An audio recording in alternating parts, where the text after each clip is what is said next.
Au Mali, les nouveaux maîtres qui exercent le pouvoir n'en font pas dans la dentelle pour s'octroyer tout le pouvoir, ceci afin de mieux cimenter leur refondation du pays. Pour ce faire, c'est un Premier ministre intérimaire qui vient d'être désigné. Colonel comme son patron Assimi Goïta, le ministre de l'administration territoriale, Abdoulaye Maïga a été nommé Premier ministre par intérim en remplacement de Choguel Kokala Maïga, hospitalisé il y a quelques jours. L'état de santé du PM malien que certains qualifient, à tort ou à raison de clivant, faisait polémique. La polémique s'enfle sur la toile concernant la santé du Premier ministre Choguel Maïga. Des sources citent comme probable destination de Choguel Maïga pour son évacuation sanitaire, l'Algérie, la Turquie, la Tunisie ou l'Arabie Saoudite. On évoque même un plaidoyer d'un de ses proches auprès du colonel Assimi Goïta pour laisser l'homme aller se soigner au Canada où vivraient ses enfants. Vrai ou faux? Difficile de le dire. Cela donnera également du grain à moudre à tous ceux qui soutiennent, comme nous, la nécessité pour les dirigeants africains de construire dans leurs pays respectifs des plateaux sanitaires dignes de ce nom, au lieu de s'envoler, dès le petit mal de tête, vers l'étranger, alors que le bas peuple se débat dans des hôpitaux où tout manque. En attendant, Choguel Maïga sera tenu, à son corps défendant, éloigné des affaires, au moment où le cadre d'échange, une coalition de partis et regroupements politiques, sous une plume acerbe, dénonce une situation catastrophique au Mali, depuis le règne sans partage des militaires. 3 colonels sont désormais aux manettes à Bamako.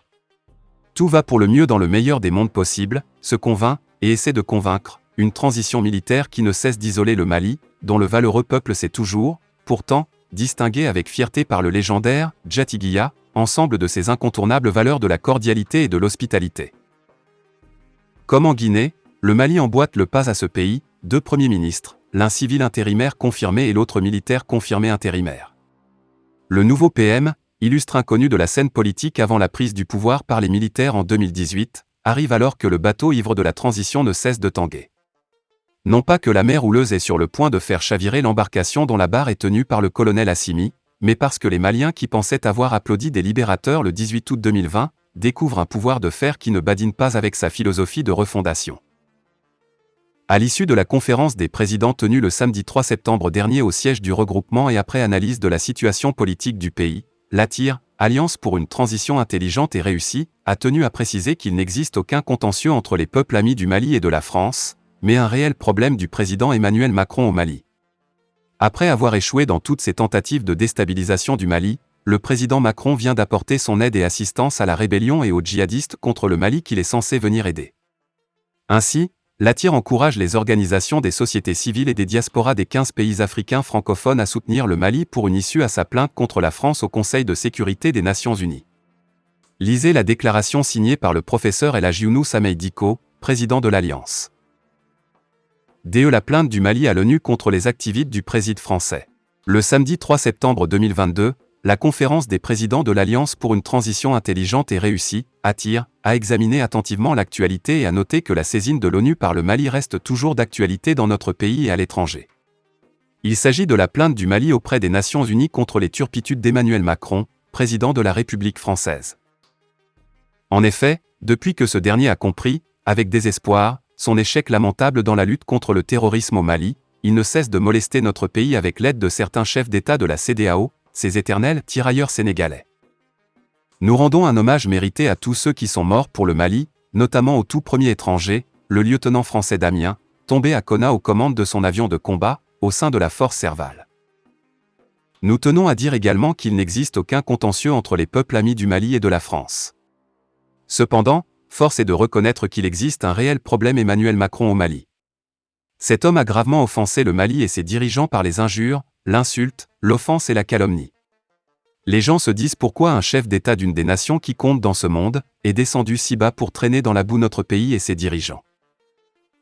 En fait, il a échoué et il désigne les autorités du Mali comme bouc émissaire. Il a échoué parce que les Maliens ont découvert sa fausse stratégie de lutte contre le terrorisme, sous-tendue par la fausse notion de zone tribale, et le Mali n'est pas l'Afghanistan. Il a échoué parce qu'il n'est pas venu pour combattre le terrorisme, mais pour aggraver le terrorisme, ce qui lui permet de s'installer sur notre terre et réaliser contre le Mali l'agenda dont ils ont rêvé depuis leur idée.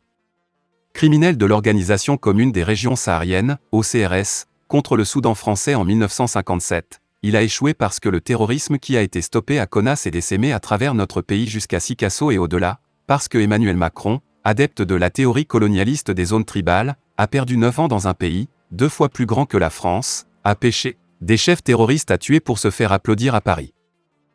Macron a échoué parce qu'il a voulu occuper, par la ruse et le chantage, notre sol pour entraîner ses soldats sans gros risque et pour rester maître des richesses de notre sous-sol. Donald Trump a tué Oussama Ben Laden, parce que ce dernier a attaqué New York et non parce qu'il était terroriste, et Joe Biden a tué Al-Zawahiri, mais Al-Qaïda prospère toujours et la France, la Grande-Bretagne, l'Allemagne et les USA ont fui devant les talibans et ont laissé leurs propres espions, les femmes et les enfants afghans à leur triste sort.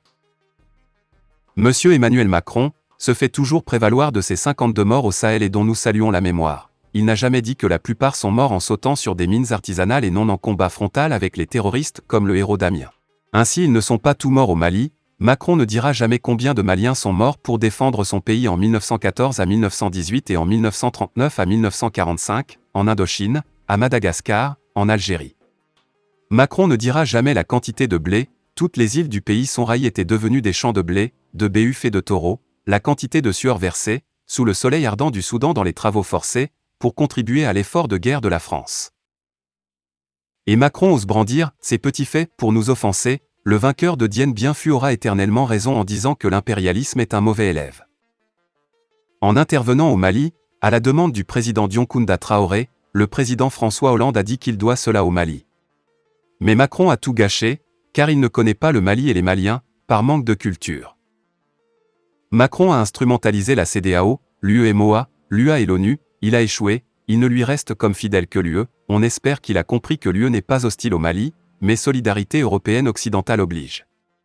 Et maintenant il s'attaque aux amis du Mali, la Russie, la Chine, la Turquie, l'Iran, etc. C'est maintenant qu'il commence à comprendre qu'en Afrique de l'Ouest, il n'aboutira à rien sans le Mali, État central de cette zone, berceau des plus grands empires de l'Afrique, l'empire du Mali était l'empire du Sangwa qui s'étendait du LAC Tchad à l'Atlantique. Le dernier acte connu de Macron est que, le 1er septembre 2022, il réunit ses ambassadeurs à l'Élysée pour demander aux journalistes français de monter au créneau pour nuire aux intérêts du Mali et de ses alliés, Russie, Chine, Turquie, Iran.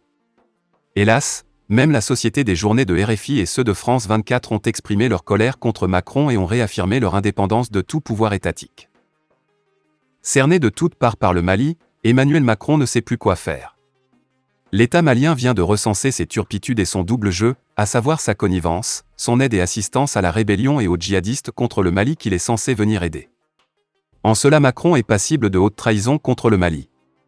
Aujourd'hui, les Maliens ont oublié Barkhane car la patrie est défendue par ses propres enfants et les FAMA font la fierté des Maliens et de l'Afrique. La MINUSMA n'a-t-elle pas publié que la tuerie des civils a diminué de 42% maintenant? L'Alliance pour une transition intelligente et réussie soutient sans réserve la plainte du Mali contre la France, auprès des Nations Unies. Quoi qu'il arrive, le Mali a déjà gagné ce combat car Macron, le hautain et le dominateur est en train de mobiliser l'Occident pour faire obstacle à la saisine de l'ONU par le Mali. On sait que le mois prochain la France sera le président du Conseil de sécurité et nous serons encore plus déterminés à faire cette saisine car le Mali a, lui aussi ses amis. Encourage les organisations des sociétés civiles et des diasporas des 15 pays africains francophones qui ont initié un manifeste en soutien à la plainte malienne contre la France. Fin de la vidéo, merci pour votre attention.